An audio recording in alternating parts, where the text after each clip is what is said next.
Voilà, Moïse Chamala, bienvenue. Merci Jean-David Kilolo et bonjour à tous ceux qui nous suivent de partout en RDC.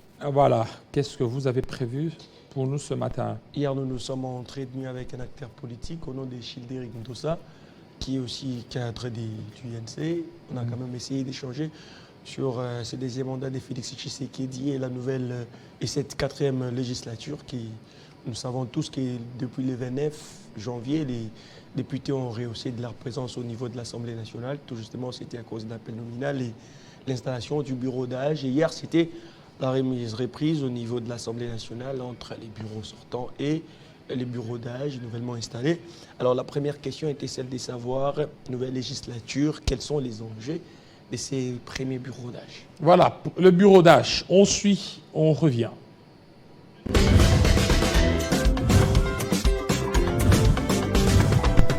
Nous sommes à la nouvelle législative, ça fait des jours passés. On venait d'installer les bureaux provisoires par l'administration de l'Assemblée nationale.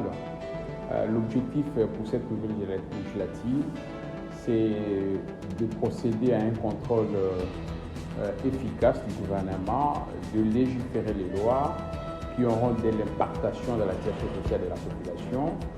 Je suis très convaincu que cette fois-ci, comme il y a de nouvelles figures, une grande partie des anciennes figures n'ont pas été réélies. Je suis très certain que cette fois-ci, il y aura un changement parce que vous le savez, la fois passée, le chef d'État a été buté à une majorité qu'il ne maîtrisait pas. Il y avait beaucoup de gens qui ne relevaient pas de la vision du chef de l'État.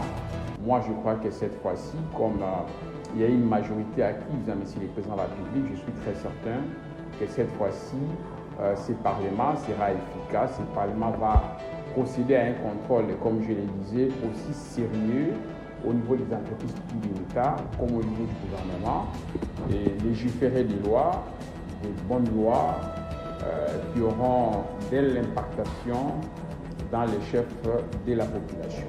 Voilà, de façon succincte, la mission de ce Parlement que nous attendons.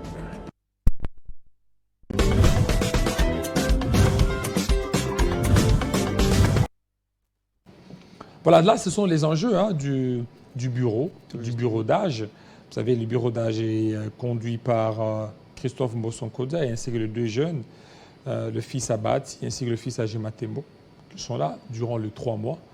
Ils ont pour mission d'abord de continuer la liste sur la validation du pouvoir, d'où il y aura la commission, où il y aura 26 commissions qui seront mises en place. Après, ils doivent élaborer un règlement intérieur. Tout justement. Après l'élaboration de ce règlement intérieur, ils feront tout pour organiser les élections du bureau définitif. Oui, Et tout ça, donc, ce sont les enjeux de taille pendant ces laps de temps. C'est pratiquement 3 mois.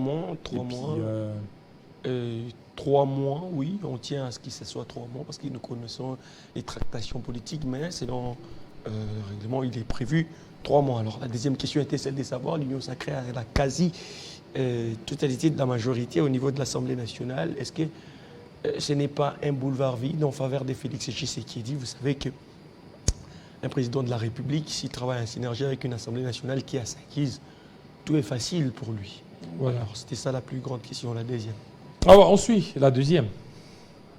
Non, écoutez, les chefs d'État n'ont pas des intentions nuisibles pour la République. Certes que dans chaque législative, les chefs de l'État, surtout nous sommes dans un système politique qui nécessite que les chefs d'État puissent avoir une majorité pour qu'ils dirigent le dossier de façon confortable. Il ne veut pas, ce qui importe, on n'avait pas besoin d'avoir une législative comme la législature passée, où il y avait des Mabunda, où il y avait des Tambomamba qui n'avaient pas assez d'égards à l'endroit du chef de l'État. Moi, je vois que cette fois-ci, comme il y a une nouvelle majorité acquise à M. le Président de la République, cette majorité va travailler dans la vision du chef de l'État, d'aider les chefs d'État à réaliser sa vision, ses projets qu'il a pour que ces pays puissent aller en avant. Moi, je pense qu'on doit éviter tout simplement à penser que comme le chef d'État a une majorité, que cette majorité est là pour faire passer n'importe quoi. Non, ce n'est pas ça d'abord la mission du chef de l'État, ce n'est pas ça la mission du chef de l'État. Mais dans un système de gouvernance, il importe que le chef de l'État puisse avoir une majorité acquise à sa guise, de manière à ce qu'il travaille de façon confortable. Donc on doit éviter à faire des suspicions autour de cette majorité acquise par le monsieur le président de la République. Je suis très certain que cette majorité aussi va travailler dans la vision du chef de l'État parce qu'ici l'objectif est de faire avancer la démocratie du Congo. Le plus important ici est de changer le social de la population congolaise. Le plus important ici est qu'il y ait beaucoup d'entreprises pour que tous ces jeunes qui finissent, qui n'ont pas d'emploi, trouvent des emplois. C'est ce qui est plus important pour le président de la République. Rétrécir le taux de chômage qui est presque très vertigineux. C'est ça la mission de ce Parlement, de voter de nouvelles lois. C'est les lois qui doivent être à la faveur de la population. Voilà un peu de façon succincte l'objectif de cette majorité acquise pour.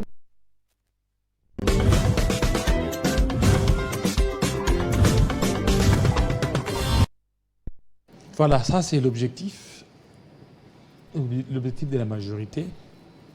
Et nous sommes en train de voir comment les choses vont évoluer. Entre-temps, il y a un peu une tergiversation de la part de l'opposition qui tantôt va-t-elle siéger, tantôt ne va pas siéger. Alors tout ça, ils doivent certainement prendre des décisions courageuses. Oui, autre chose. Oui, Jean-David Kilolo, avant de passer à autre chose, j'aimerais quand même mettre aussi un mot là-dessus parce que vous savez que Félix Tshisekedi est à la majorité. Et l'opposition, comme vous l'avez dit, est en train encore de tergiverser. Mais bon, au sein de cette majorité, il s'observe encore d'autres plateformes. L'Union Sacrée, c'est la plateforme qui regroupe tous les partis qui soutiennent la vision de Félix Tshisekedi. Mais dans cette plateforme, il y a encore des sous-plateformes. Et on craint qu'il y ait ce système qu'il y a eu à l'époque de Mobutu. Nous connaissons l'histoire. Parti Bomoko, Tata Bomoko, Mokondi Bemoko, tout ça là. Mais est-ce qu'il pouvait avoir une, je dirais, opposition au sein de la majorité, comme ça se passe actuellement avec les pactes et tant d'autres groupes? Et effectivement, parce que c'est un élément vraiment très, très important. Il faut tailler sur mesure certains regroupements pour arriver à remodeler les choses. On suit la troisième question et puis on revient. Tout justement.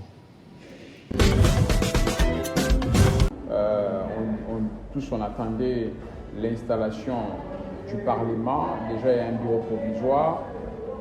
Les chefs de l'État, comme les garants des bons fonctionnements des institutions, détenant les pouvoirs discrétionnaires, détenant les pouvoirs souverains, celui qui doit être un Premier ministre, ça doit être une personne qui doit suivre de façon scrupuleuse la vision du chef de l'État. Il doit être une personne intègre, intelligente, il n'y a pas un problème d'acclamation public.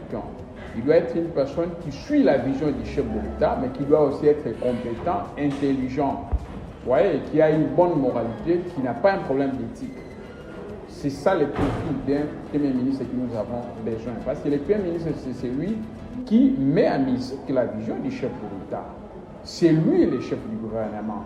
Donc il ne faut pas un fainéant à la tête de la primature de la RDC. Il faut des personnes intelligentes, il faut une personnalité qui a une bonne moralité. C'est ce que moi j'estime, intelligent, compétent, et il y a un cursus, et il y a aussi un CV bien garni.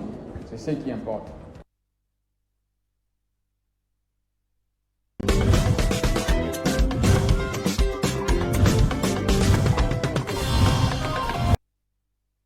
Un CV bien garni, voilà, donc il parlait du profil, profil du Premier ministre, tantôt Caméré, tantôt IDPS et tout ça, on ne sait pas.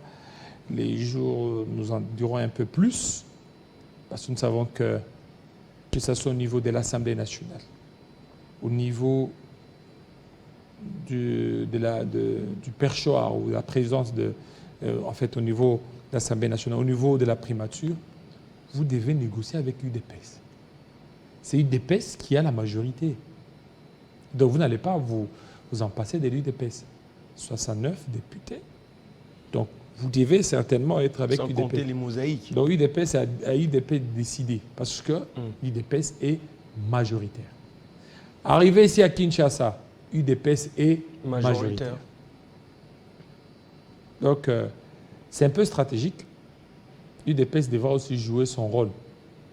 Ici à Kinshasa, ne pas céder à n'importe qui. Ne pas céder la gestion de la ville à n'importe qui. Ne pas céder non plus la primature à n'importe qui et l'Assemblée nationale. Parce que c'est leur mandat qui compte. Tout justement, Jean-David. S'ils négocient mal, le peuple congolais ne le pardonnera pas. Les attentes sont grandes, hein. Tous nous le savons, et l'UDPS aujourd'hui à la majorité. Ils ne peuvent plus avoir des raisons qu'ils ont poussé l'autre fois qu'ils n'avaient pas assez de la majorité pour essayer quand même de booster Félix Tshisekedi. Aujourd'hui, ils ont une majorité au niveau de l'Assemblée nationale. Ils ont une majorité au niveau de l'Assemblée provinciale de Kinshasa, c'est-à-dire les gouverneurs Kinshasa actuellement. Nous connaissons l'état actuel de Kinshasa, comment vraiment la ville est trop sale, on peut le dire comme ça, parce que c'est la vérité, on ne ment pas. Mais quand même, l'IDPS doivent faire l'effort de changer les choses, choisir les bonnes personnes, ne pas céder aussi à la manipulation, parce qu'on assiste maintenant à la manipulation, je dirais. Tout ce qui est en train de se créer aujourd'hui, il y a la guerre des positionnements. Hein. On est en train de les voir clairement. Mais tout revient aussi au chef de l'État quand même, parce que c'est son dernier mandat. Je pense que Félix Tshisekedi doit faire beaucoup d'efforts et surtout attention. Choisir les bonnes personnes. Ok, choisir des bonnes personnes. La quatrième question. On suit la quatrième. Voilà. Il a été clair dans le discours de son investiture que les mandats passés étaient aussi émaillés de couacs. Il a reconnu ça. C'est ce que je salue, l'essence de la sincérité, du patriotisme qui émaille les chefs de l'État. Moi, je suis très certain que cette fois-ci, les choses vont changer. Question de faire confiance à M. le Président de la République parce que le chef de l'État n'est pas un démagogue. Il est un président de la République très sincère. Il a reconnu que les mandats passés, comme vous le savez, excusez-moi pour cette redondance, était un mandat, vous le savez, il était presque chamboulé, il n'avait pas bien travaillé, il était dérangé, embrouillé avec l'ancien système. Moi, je crois comme cette fois-ci, il a une majorité acquise à sa possession, il a gagné les élections de façon correcte, je suis très certain. Faisons confiance, faisons des promotions positives. Donc, question de faire confiance au chef de l'État avec l'équipe qui va l'accompagner, donc l'équipe gouvernementale.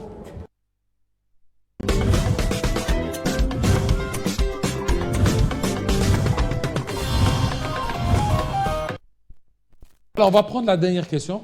Justement, la dernière question était tout justement celle de savoir, est-ce qu'il y aurait-il des guerres au sein de l'Union sacrée? Bien sûr, les guerres des positionnements, parce qu'on est en train de voir les plateformes qui se sont créées, les BAD, et ainsi que les PCR. Justement, c'est ça. Voilà.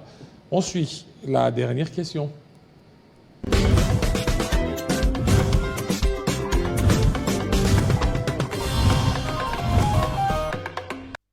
Écoutez, en politique, il n'est pas exclu aux acteurs politiques de peaufiner des stratégies, des ambitions, parce que lorsqu'on crée un parti politique, la mission d'un parti politique, c'est de conquérir les pouvoirs et de les protéger le plus longtemps possible. Donc, sur cette question, il faut savoir que chaque acteur politique est un parti politique qui a une formation politique a pour ambition d'accéder, parce que les modes d'accession au pouvoir, vous le savez, il y a les élections, il y a la nomination, ce sont des modes que moi je trouve démocratiques, il y a la cooptation. Mais ce qui importe dans le cas de il faut savoir qu'en politique, ce n'est pas un cadre où on vient se faire des cadeaux, tout le monde avec l'objectif, n'est-ce pas, d'avoir une position utile pour servir la République. Donc moi je suis très certain que tout le monde peut manifester les intentions d'être ministre, mandataire, membre du cabinet du chef de l'État, mais le dernier mot pour accéder à une fonction gouvernementale étatique va revenir à M. le Président de la République. C'est là où moi je demande à M. le Président de la République, parce qu'il s'agit de son deuxième mandat, de ne pas faire des choix sentimentaux, de choisir des personnalités capables qui peuvent l'accompagner, n'est-ce pas, à réaliser, à achever son mandat avec élégance, à achever son mandat avec maestria. C'est ce qui importe à l'éducation de ces examens. Mais la question des ambitions des chefs des partis politiques qui sont membres de l'Union sacrée est très légitime.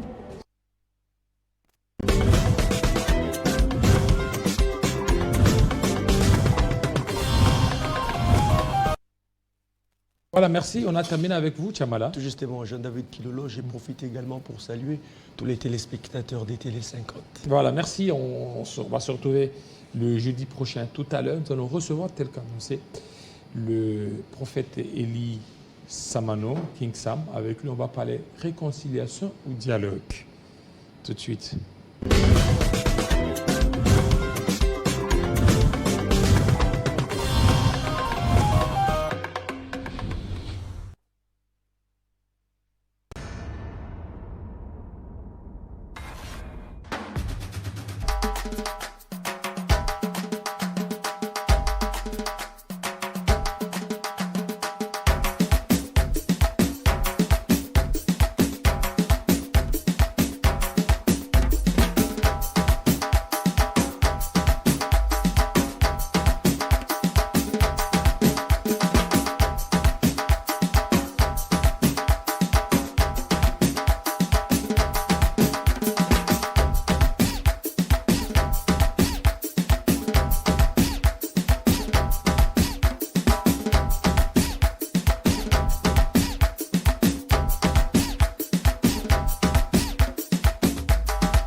Comment ça va?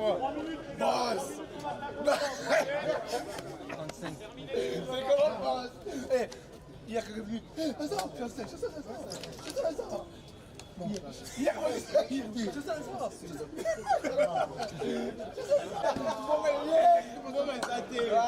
qu'est-ce qu'il y a?